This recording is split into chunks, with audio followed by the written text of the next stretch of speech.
Perspective theory is meant to be a tool to make it easier for us to draw buildings accurately from a certain viewpoint, but sometimes it feels more like this terrible master which complicates what we're trying to draw, makes it impossible to work out. It seems to be some framework that we can never quite get our head around, and we see some simple diagram in a tutorial, and then it seems incredibly more complicated in real life. Are you ready for a totally different way to think about perspective? You see, I actually don't look for vanishing points and sight lines when I'm drawing. I have a totally different approach, a different way of thinking. I look for the patterns. I look for the ways that the lines and shapes change as they move further away in all directions from that dead ahead point in front of the viewer or the camera. And if I understand the way these patterns form, when I'm looking at my subject, I can anticipate how the patterns will form. And therefore, when I look at my subject, I can see the patterns much more easily because I know what I'm looking out for. And of course, careful and accurate observation is the absolute best foundation for careful and accurate drawing. Let me show you some examples of the patterns that I'm talking about.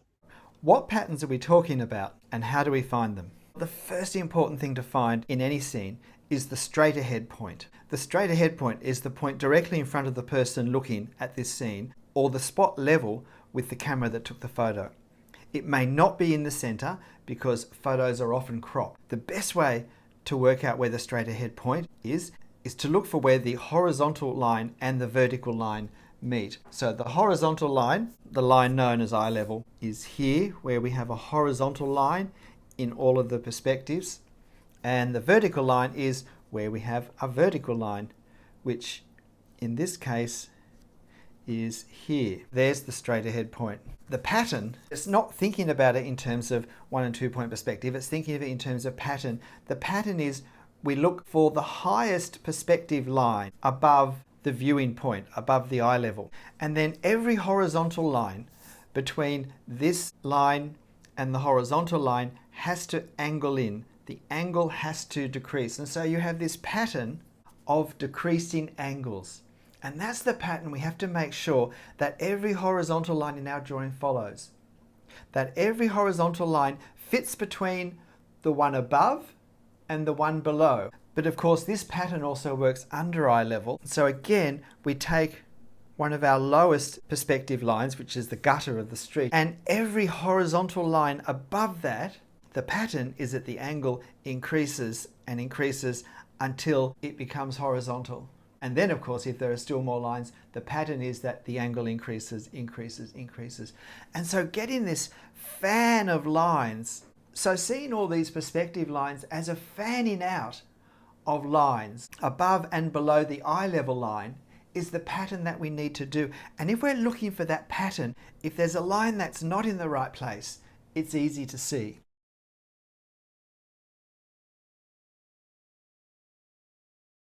Which line is out of place? Which line isn't in the pattern? Obviously it's this one. If we're looking for patterns, it's much easier to see a line that isn't quite in the right pattern. And this fanning pattern can show itself in a number of ways. There may be relatively few of these lines fanning out, or there may be many of them. They may be very steep lines, or the fanning out pattern of angles might be much more subtle. Most of them may be above the eye line, or most of them may be below the eye level. But the pattern is always the same. Sometimes the lines create a wider wedge and sometimes they create a thinner wedge, but the wedge shape is always there as the angles slowly increase or decrease, and it's looking out for that pattern. And sometimes the perspective lines can actually roll right over the top of us, but the pattern is always there. The angle is always increasing, increasing, creating these wedges. Whether we can see the end of the wedge or not, we can see that the angle is always increasing. But of course, a straight ahead point is not just on a horizontal axis, it's also on a vertical axis. We have a place straight ahead where instead of being horizontal, the lines are vertical. But the pattern is the same. As lines move away from the vertical, from the eye point, the wedges are created again, simply in a different direction. And again we see the pattern that as we move away from the vertical straight ahead point, the lines increase in angle, whether it's to the left or to the right. And it's not just in tall office blocks that we see the straight ahead point. And again, we can see that vertical lines to the right of the straight ahead vertical axis slowly increase in angle as they move away from that straight ahead vertical axis.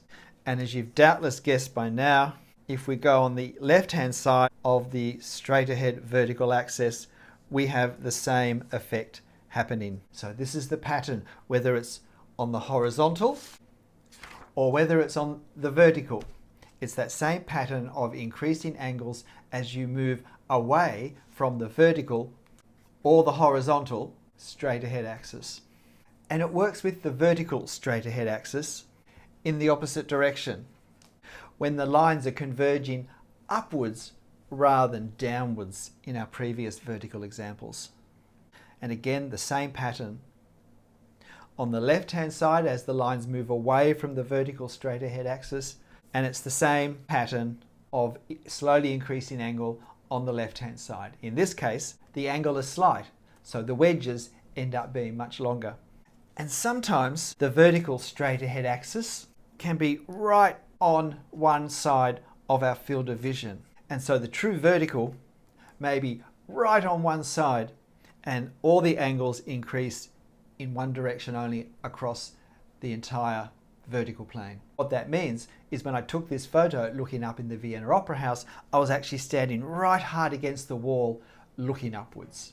But again, when I draw this, I see the pattern. I know that every vertical line has to be increasing in angle from the one before it. And that's the pattern I'm looking for, both in my reference, whether it's real life or a photo, and my cross-check to see if I've done it correctly is to say, is there a line that doesn't fit into the pattern that stands out? And there are other perspective patterns to look out for. Here's a column that's made of various segments, and here is our straight ahead viewing point. So we have a horizontal line there. Now if this column is made up of various cylindrical sections stacked on top of each other, then we know this is actually a circular line in real life, although straight ahead it looks flat. But as circular lines move up above the straight ahead point, the pattern is that the line becomes more and more rounded the higher it goes. And so that's the pattern. And so again, when I'm doing my drawing, I can make sure I'm thinking I must increase the curve with each of these lines, even if it's just a little bit.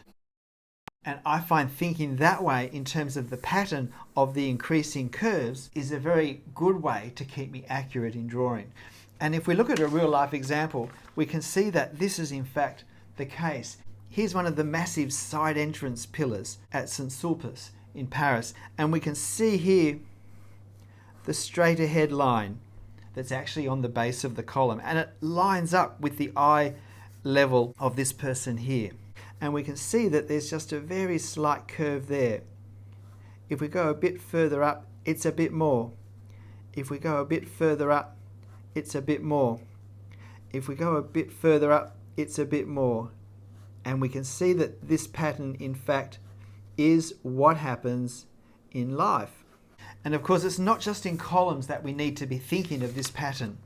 If we have a building such as the dome of a church, and it sits on a number of drums, as the drums get higher and higher, they're moving further away from our eye level, and therefore the line increases.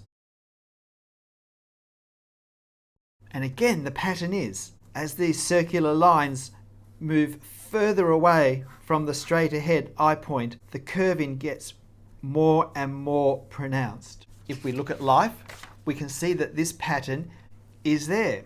We can see that this line here has less of a curve than this line here. We can see that this line above it has more of a curve. And we can see that this circular line here, although it's a much smaller circle, has a much more pronounced curve. And so we can see, in fact, this is how this works. If we remember that this is the pattern we need to look for when we're observing our reference photo and when we're drawing, we can make sure we have added attention to making sure that we increase these lines as we go up. There's a very important pattern with people as well. When we're looking at a crowd of people,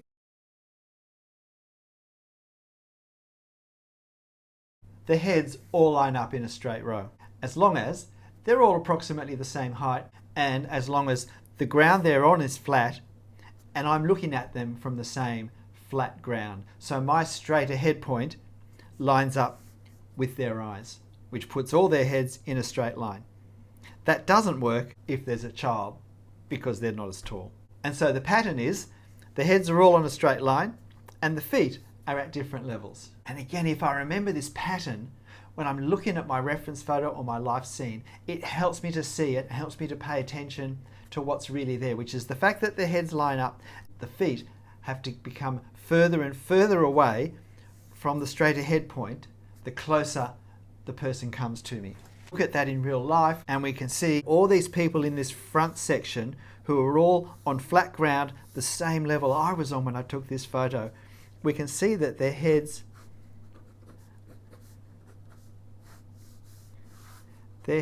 pretty much all line up, even though they're at quite different locations. And we can see that the feet of the people closest to us are the lowest, and the feet of the people furthest away from us are the highest up. But by thinking in terms of this pattern, when we're observing the crowd we're going to draw, it's easier to see it accurately. And then when I'm drawing, I'm aware of keeping all the heads on the same straight ahead level. Well, this is how I do it. When I draw, I don't think about those perspective diagrams and vanishing points. I look to see the perspective patterns that are being formed from the viewing position with that particular subject. And I use those patterns to help me see what's happening more clearly. Now, these were some of the simpler patterns in this video. In my next video on perspective patterns, I'll be looking at some of the slightly more complicated patterns that perspective throws up.